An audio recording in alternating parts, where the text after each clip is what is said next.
In this video, we're going to start to talk about rendering parameters more in depth. So we talked about how to create materials and lights using Corona Renderer in Cinema 4D. And we also saw how we can create some particular effects using the materials like opacity effects, translucent effects, and displacement effect, and so on. So in this video, we're going to start to place our attention in the final part, which will concern the final render.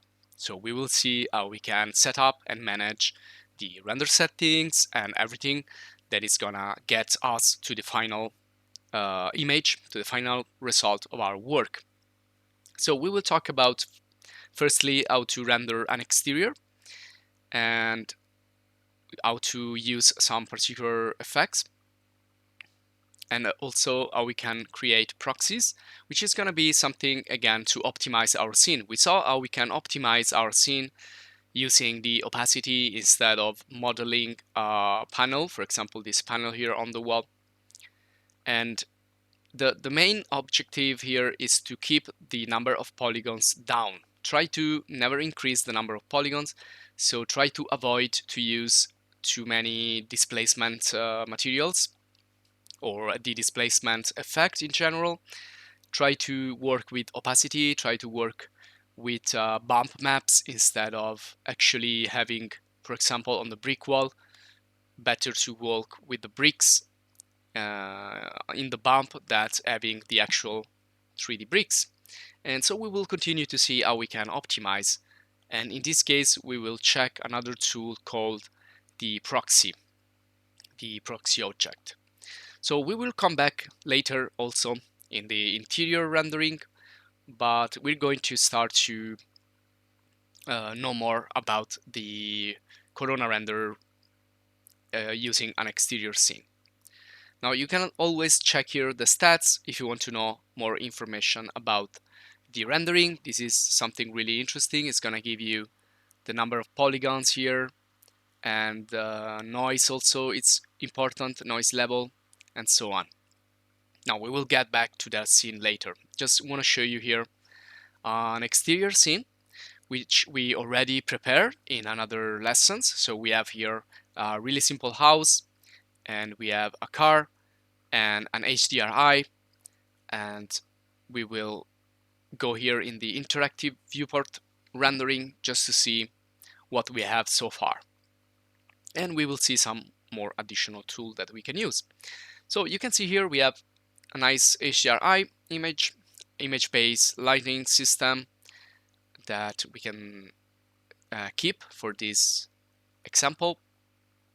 And so we kind of have this nice exterior scene setup for already for us. So let's go here and undock the panel, and let's stop the interactive viewport for now.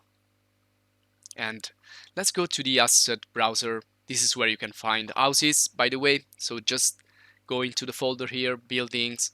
You will find other cityscape buildings and houses in Cinema 4D. And these are really simple houses, but we don't care about materials right now. We just care about having the correct lighting and render settings. So I can use this one here.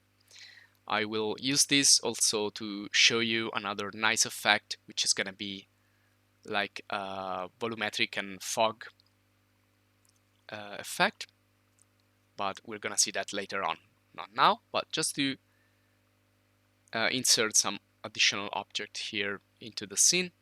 And let's search for 3. So usually when you do exteriors, you create some architecture, and then you have some surroundings, some props for landscape design, or something to enrich your scene.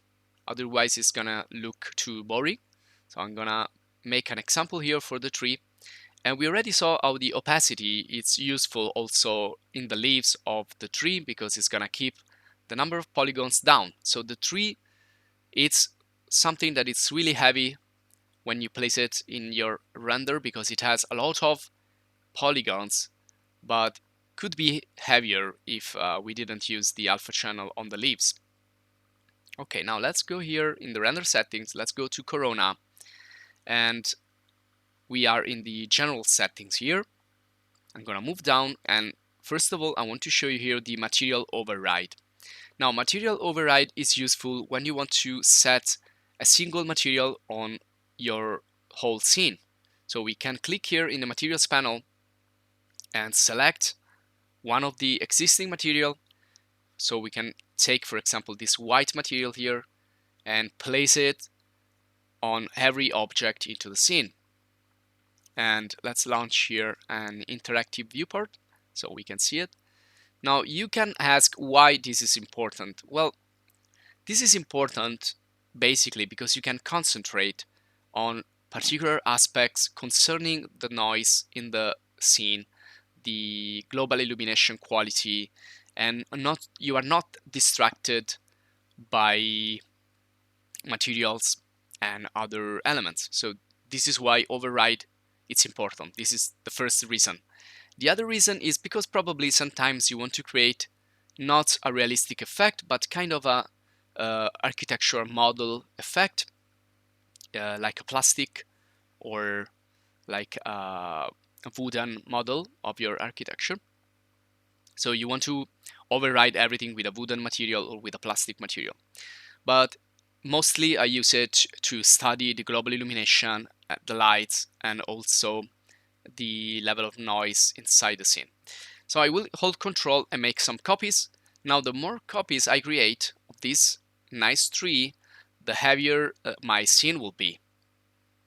So when you have like 1,000 trees inside your scene, you're probably gonna get stuck here in your viewport because the viewport works with the graphic card, so your GPU, and the GPU has a limit of polygons, and once it's there, it's gonna be heavy. So let me show you here. You can create a Corona proxy by selecting that on the menu, and then you can say pick from scene, and you can select an object from the scene that you want to change into a proxy. So you have some presets here. You can include children. This is important if you have groups and subgroups. There you go.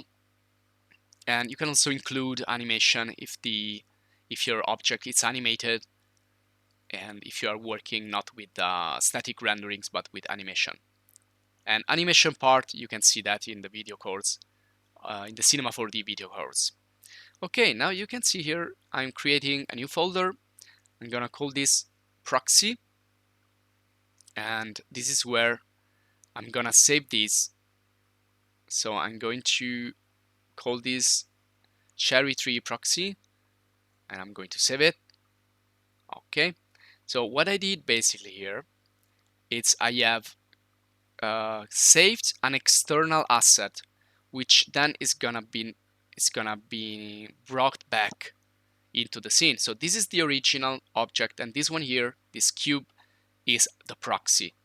So if I render this scene here, you can see that I can now, well, let's close these messages. Okay, you can see that I have the exact same tree, but the proxy will be represented by this simple cube in the scene.